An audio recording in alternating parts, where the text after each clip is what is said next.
안녕하세요. 건강지킴이 닥터 MBC 목사윤입니다. 안녕하세요. 김차동입니다. 오늘도 질환에 관한 다양한 궁금증 여러분의 입장에서 꼼꼼하게 짚어드리겠습니다. 예고 없이 찾아오는 재난사고는 누구에게나 일어날 수 있습니다. 맞습니다. 재난사고를 사전에 대비하기는 어렵지만 재난이 일어났을 때 초기 대응을 어떻게 하느냐에 따라서 피해 규모는 달라질 수가 있다는 얘기인데요. 예, 그렇습니다. 근데 막상 재난 상황에 닥치게 되면 당황해서 안전수칙을 알고 있어도 제대로 행동하지 못하는 경우도 있죠. 네. 그래서 각 지역의 재난의료 책임병원도 수시로 재난 상황에 효과적으로 대처하기 위해서 교육과 훈련을 진행하고 있다고 하죠. 그래서 오늘은 전북대학교 병원 응급의학과 김소은 교수와 함께 재난의료란 주제로 이야기 나눠보겠습니다. 최근 대형 사고와 재난 상황으로 다수의 사상자가 발생하면서 재난의료의 중요성이 갈수록 부각되고 있는데요. 그래서 무엇보다 꾸준한 교육과 훈련으로 재난 상황이 발생했을 때 신속하게 대처할 수 있는 철저한 사전 준비가 필요합니다. 그래서 오늘은 응급의학과 전문의 김소은 교수와 함께 재난의료에 대해 알아보겠습니다. 네, 교수님 안녕하세요. 네, 안녕하세요. 네. 아무래도 전 세계적으로 재난사고는 꾸준히 발생하다 보니까 재난의료라는 분야에도 관심이 커지는 것 같은데요. 이 재난의료는 뭐고 일반 의료와는 어떤 차이점이 있는 건가요? 네, 재난이라는 말에는 익숙하실 것 같은데요. 재난에 대한 정의는 좀 다양할 수 있습니다. 보통 일반적으로는 많은 희생자나 피해가 발생하는 경우에 재난이라고 얘기하지만 피해 규모가 작더라도 이제 비극적인 상황인 경우에도 재난이라고 이름 붙이긴 합니다. 우리나라에서는 사실 재난은 법률상으로 정의하고 있는데요. 이 중에 재난의료 대응은 이런 재난 상황에서 의료 대응을 필요로 하는 상황을 재난의료, 재난의학이라고 얘기를 하고 있습니다. 그렇다면 재난의학이 왜 필요하냐라는 건데요. 네. 사실 이제 지역사회가 의료 요구에 대한 수요가 더 많은 공급보다 더 많아지는 상황에서는 사실 우리가 가지고 있는 한정된 자원을 효율적으로 분배하는 법칙이나 정책적인 결정들이 필요할 수 있는데요. 이런 것들을 공부하고 조금 더 이제 효율적으로 접근하는 방법에 대한 학문이라고 생각을 하시면 됩니다. 실제적으로 다리 골절이 발생했다고 했을 때 보통은 응급실을 방문하고 진단하고 CT나 엑스레이 같은 진단검사 방법으로 진단을 하고 수술적 처치를 받게 되는데요. 그러나 9.11 테러 사건처럼 다중에 외상, 손상 환자가 발생한 경우에는 단순한 다리 골절 환자는 수술적 처치나 검사 처치들이 지연될 수 있습니다. 그러한 상황을 결정하고 통제하고 이러한 것들을 사전에 정해 놓는 학문이라고 생각을 하시면 될 것 같습니다. 네. 그러니까 그 일반 의료 상황하고는 대응 방식이 다를 수밖에 없잖아요. 네, 그렇죠? 네, 맞습니다. 어떤 식으로 대응을 하게 되나요? 우리나라 재난 대응 과정은요, 현장 대응 과정과 병원 대응 과정으로 나누어집니다. 현장 대응은 보통 사고가 발생하면 신고 접수가 119 소방 상황실로 접수가 되고요. 소방 상황실로 접수가 되면 구급대원이 현장에 도착을 하게 됩니다. 네. 현장에 도착을 해서 일상적인 사건이었다면 이제 119 소방 구급대원만으로 이제 문제를 해결하게 되겠지만 현장에 도착해서 취합한 정보를 토대로 119 구급대원만으로는 현장에 대한 통제 또는 처리가 불가능한 경우에는 중앙응급의료 상황실이라는 보건복지부 산하단체인데요. 이 국립중앙응급의료센터의 재난상황실 또는 응급의료 상황실에 재난의료 인력을 현장에 파견할 수 있도록 도움을 요청하게 되고요. 보통은 보건소에서 조직하고 있는 신속대응반과 저희처럼 권역응급의료센터 재난거점병원에서 운영 중인 DME 팀이 현장으로 이제 파견이 되게 됩니다. 이와 동시에 병원은 급증하는 환자를 수용할 수 있는 진료 시스템으로 전환을 해야 하는데요. 여유 병상을 마련하기 위해서 입원 환자들에게 퇴원을 권유할 수도 있고요. 네. 급증하는 환자를 응급실 또는 병동으로 수용할 수 있도록 예비 병상을 확보하고 입원 환자나 수술이 대기 중인 환자 등에 대해서도 취소를 결정할 수도 있습니다. 결국 어떤 일이 발생하면 모든 관련 기관들이 각자의 역할을 네. 맡아서 총 출동하는 그런 체계인 것 같은데요. 네. 뭐 예를 들면은 큰 다리가 붕괴됐거나 했을 때 우리가 실질적으로 순간적으로 이런 의료 대응을 하기가 쉽지는 않을 것 같다는 생각도 드는데 사실 재난 상황은 흔하게 발생하는 사고들이 아니고 예. 우리가 많은 경험을 토대로 배울 수 있는 상황도 아닙니다. 그렇기 때문에 저는 100번의 훈련이 이루어져야 한 번의 재난 대응이 효율적으로 이루어질 수 있다고 생각을 하는데요. 사전에 정말 긴밀한 협조와 훈련 체계가 필요한 것 같습니다.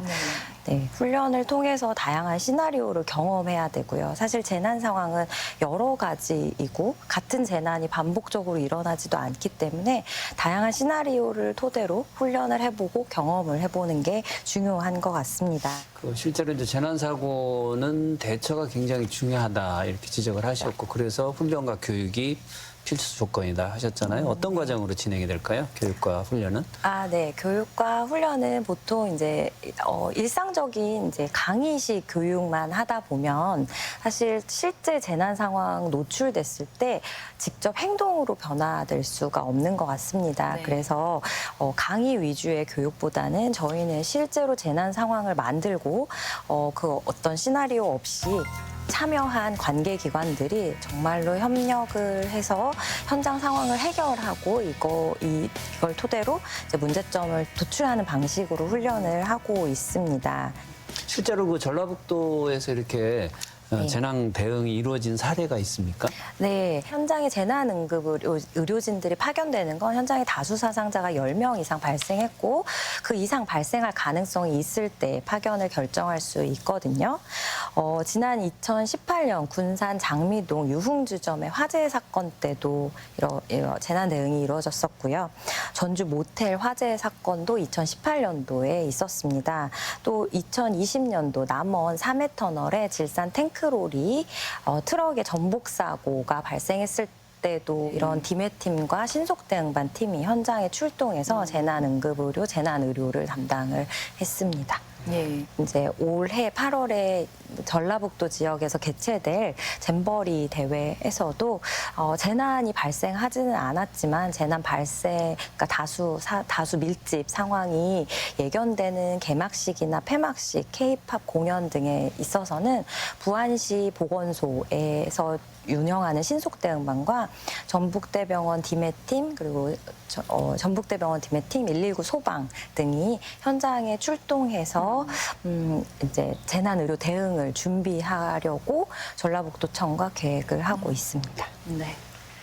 계속해서 이야기 나오는 게 이 재난의료지원팀 디맷이라는 말인데요. 네. 이 디맷이 뭐 어떤 분들로 구성되어 있는 건지 알 수 있을까요? 네, 사실 좀 말이 생소하고 어려운 건 사실입니다. 재난의료지원팀 디맷이라고 하는데요. 디맷은 디제스터 메디칼 어시스턴트 팀의 약자입니다. 그래서 네. 한자씩 따서 디맷이라고 하는데요. 재난 발생 시에 현장에서 의료 지원을 하기 위해 재난 거점병원 또는 권역응급의료센터에서 구성하고 있는 조직이라고 생각을 하시면 됩니다. 또 이외에도 국가 단위에서 조직을 하는 중앙 디맷도 있고요. 그래서 권역 디맷과 중앙 디맷으로 나눠져 있습니다. 보통 이 디맷 안에는 의료진만 있을 것이라고 생각하는 경우도 있는데요. 네. 이 조직 안에는 의사, 간호사, 응급구조사 그리고 행정 인력이 한 팀으로 이루어져 있습니다. 이렇게 이제 병원에 근무하는 의료 조직이 현장 재난 상황에 대응하기 위해서 현장으로 출동하는 개념은 사실 우리나라만 가지고 있는 건 아니고요. 예. 미국이나 영국, 일본 등 이런 재난응급의료, 재난의료 시스템이 갖춰져 있는 나라에서는 어떤 조금 운영상의 다소 차이는 있을 수 있으나 비슷한 개념으로 이제 존재하고 있고 디맷이라는 약자를 거의 통칭해서 같이 사용을 하고 있습니다. 이 재난의료지원팀에는 뭐 의사, 간호사뿐만이 아니라 이제 다양한 분야의 인력이 함께 일을 하고 있는데요. 혹시 그 활동하기 위한 어떤 자격 요건이 있는 건가요? 재난의료지원팀에는 사실 의사, 간호사, 응급구조사, 행정인력 이렇게 구성을 하게 됩니다. 보통 의사나 응급구조사, 간호사들이 병원에서 근무를 하고 병원 안에서 환자를 치료하다 보면 이런 재난 현장과는 이제 병원 상황은 굉장히 다른데 병원 안에서의 진료 체계를 그대로 재난 현장에서 진행하다 보면 문제도 있을 수 있고 혼란을 가중시킬 수도 있습니다. 그래서 재난의료지원팀으로 활동을 하기 위해서는 재난의료 대응과 관련된 교육과 훈련을 이수해야 이 조직 안에서 활동을 할 수 있고요.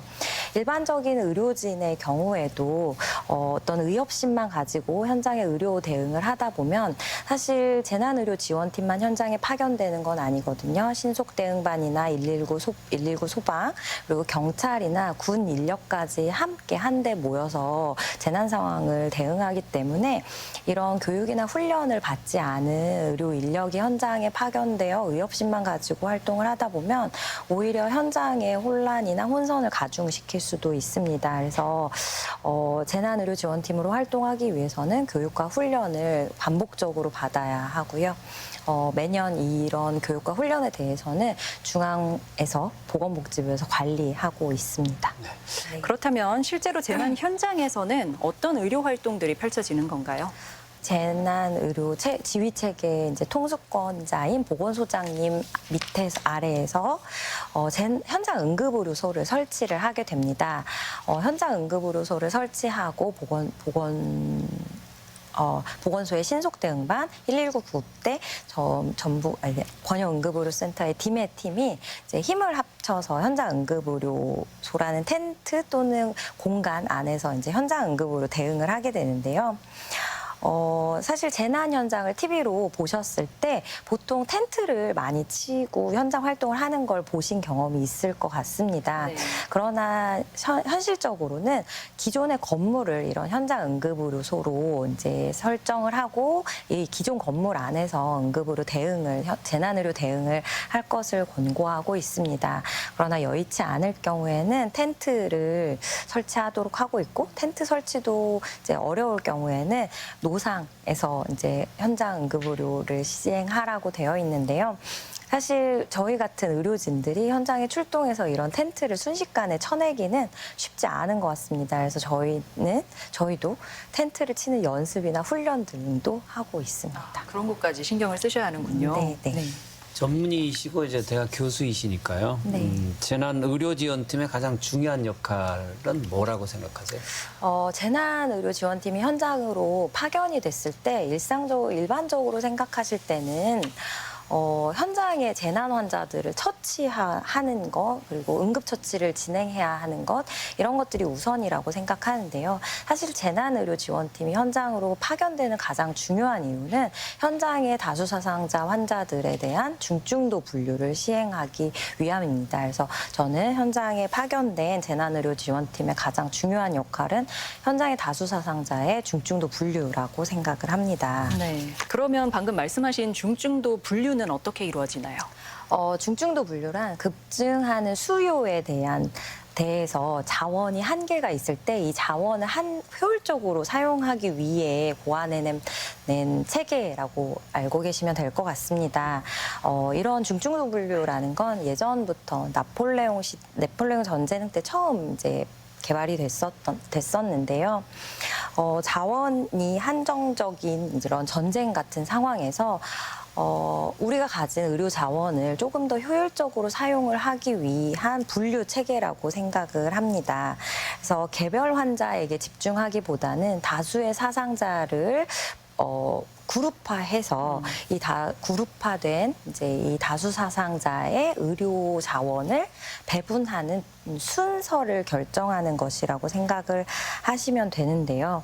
사실 한 명의 심정지 환자가 발생했을 경우에는 심폐소생술을 하고 병원으로 이송을 해야 합니다. 그러나 다수 사상자가 발생한 현장에 재난의료지원팀이 도착을 했을 때 이 심정지 환자를 30분 동안 열심히 심폐소생술을 하게 되면 그 외에 나머지 다수 사상자는 오히려 잃게 될 수 있거든요. 그래서 중증도 분류 체계를 발전시키고 이 중증도 분류 체계에 따라서 위중하지만 회생 가능성이 있는, 그리고 우리가 가지고 있는 자원으로 회생 가능성이 있는 환자를 먼저 분류해내는 시스템이라고 생각을 하시면 됩니다.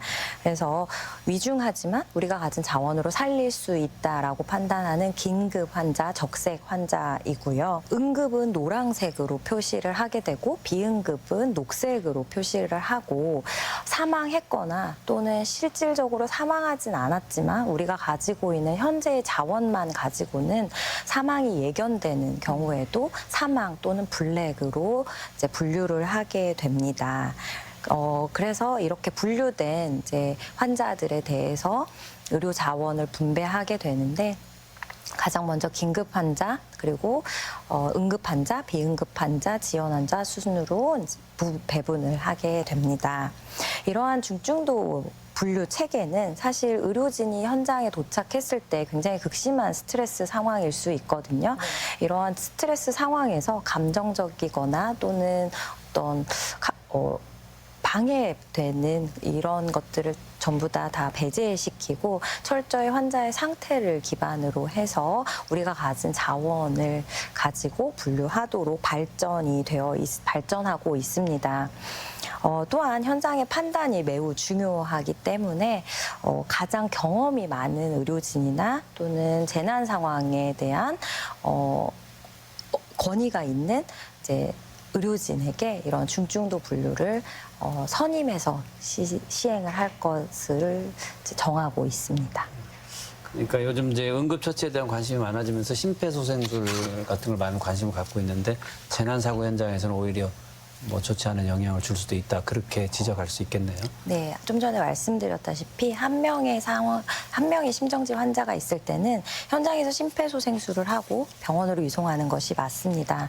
그러나 다수 사상자가 있는 상황에서는 조금 더 냉철하게 판단을 해야 할 것 같습니다. 우리가 가진 의료 자원으로 충분하게 심폐소생술을 할 수 있는 상황이 아니라면 냉철하게 판단하고 우리가 가진 자원으로 살릴 수 있는 환자를 먼저 병원으로 이송하는 것이 필요할 것 같습니다. 네. 갑자기 우리가 재난 상황을 마주하게 된다면 이 현장에 있는 분들이 주의해야 할 점은 뭐가 있을까요? 재난 발생 시 대처하는 방법에 대해서는 미리 숙지하고 계시는 게 필요할 것 같습니다. 재난 상황은 굉장히 다양하고요. 재난 상황마다 대처하는 방법이 모두 다 다르기 때문에 이러한 이 사전에 동영상 또는 안내 책자를 읽어보시고 재난 상황에 대처하시는 게 필요할 것 같고요. 이외에도 현장에 만약에 재난 상황을 경험하게 되셨다면 현장의 지휘나 통제에 적극적으로 따라 주셔야 합니다. 아까 말씀드렸다시피 현장에 다수 사상자가 발생했을 때는 적색, 긴급, 응급, 비응급, 사망의 4가지 그 중증도로 나뉘게 되는데요. 긴급 환자의 경우 인근 병원으로 먼저 현장 처치를 하고 인근 병원으로 이송을 해야 합니다. 그러나 이제 이전에 재난 현장에서 봤듯이 처음에 자력으로 구출한 비응급 환자들이 모두 다 걸어서 인근 병원을 점거하게 될 경우에는 인근에 있는 병원 응급실이 모두 병상이 다 가득 차게 되면서 실질적으로 응급의료 시스템이 가동되어야 하는 긴급 환자들은 멀리 있는 병원까지 이송돼야 하는 경우들도 있거든요. 네. 현재의 매뉴얼에는 비응급 환자의 경우 이제 가장 마지막까지 현장에 남아서 만약에 인근의 의료 자원이 충분하지 않을 경우에는 멀리 있는 병원까지도 이송할 수 있도록 되어 있습니다. 그러므로 현장의 분류 체계와 지휘 체계에 따라서 분류를 이제 다수 사상자의 경우에는 분류가 되어야 되고요. 이 분류의 기준에 따라서 통제가 될 수 있어서 병원을 선택함에 있어서 이제 자유로움이 박탈될 수도 있습니다. 마지막으로 오늘 좋은 말씀 많이 해주셨는데 뭐 당부의 말씀 있으실까요? 사실 재난 발생 시 피해를 최소화하기 위해서는 재난 의료 인력의 인프라가 갖춰지는 게 필요합니다. 현재까지만 해도 재난 의료 교육에 대해서는 일부 의과대학 학생들에게만 국한적으로 시행이 되고 있는데요. 보건의료 행정 인력들과 함께 경찰, 군, 경찰, 군, 119 소방과 함께하는 이런 재난의료 훈련 등이나 교육들이 시행되고 이러한 재난의료 인력들에 대한 관리도 필요할 것 같습니다. 또한 이제 여러 가지 조직에서 재난 대응 매뉴얼이 제작이 되고 있지만 이게 통합이 되지 않으면서 조금 매뉴얼 통합 작업도 필요할 것 같고요. 각 기관별로만 훈련을 시행하고 있는데 현실적으로 많은 조직들이 한 번에 모여서 훈련과 교육 등도 시행이 되어야 할 것 같습니다. 그러기 위해서는 재정적, 정책적, 법률적 지원도 동반되어야 할 것 같습니다. 네. 오늘 이 시간에는 우리가 평소에 좀 관심을 더 기울여야 할 필요성이 있는 분야 재난의료에 대해서 이야기를 나눠봤습니다. 응급의학과 전문의 김소은 교수와 함께했습니다. 네, 오늘 말씀 고맙습니다. 네, 감사합니다.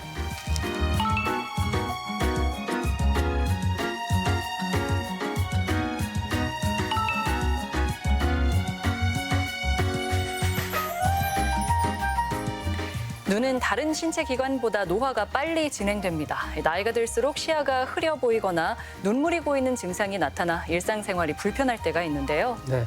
더구나 최근에는 뭐 과도한 스마트폰과 컴퓨터 등 전자기기의 사용은 물론 자외선 노출로 인해서 나이와 상관없이 눈 건강 관리가 아주 필요한 시기입니다. 네. 한 번 떨어진 시력은 다시 되돌아오기가 쉽지 않기 때문에 평소에 블루베리, 당근, 시금치, 등푸른 생선, 녹차 등 눈의 노화를 막는 음식을 챙겨 먹는 것도 좋겠죠. 네, 그렇게 하겠습니다. 그리고 자연 풍경을 멀리 바라보는 것도 눈의 피로감을 푸는 방법이라고 하니까요. 초록이 가득한 자연 속에서 휴식의 시간을 가져보시는 것도 좋겠습니다. 이 밖에 건강과 관련해 궁금한 점 있다면 전주 MBC 홈페이지에 질문 남겨주시기 바랍니다. 오늘은 재난 의료에 대해서 알아봤는데요. 더 궁금한 것이 있거나 또 다른 질환에 대해서 궁금한 점 있으시면 닥터 MBC가 여러분의 궁금증 풀어드리겠습니다. 저희가 준비한 소식은 여기까지입니다. 다음 주 이 시간에 다시 찾아뵙겠습니다. 고맙습니다.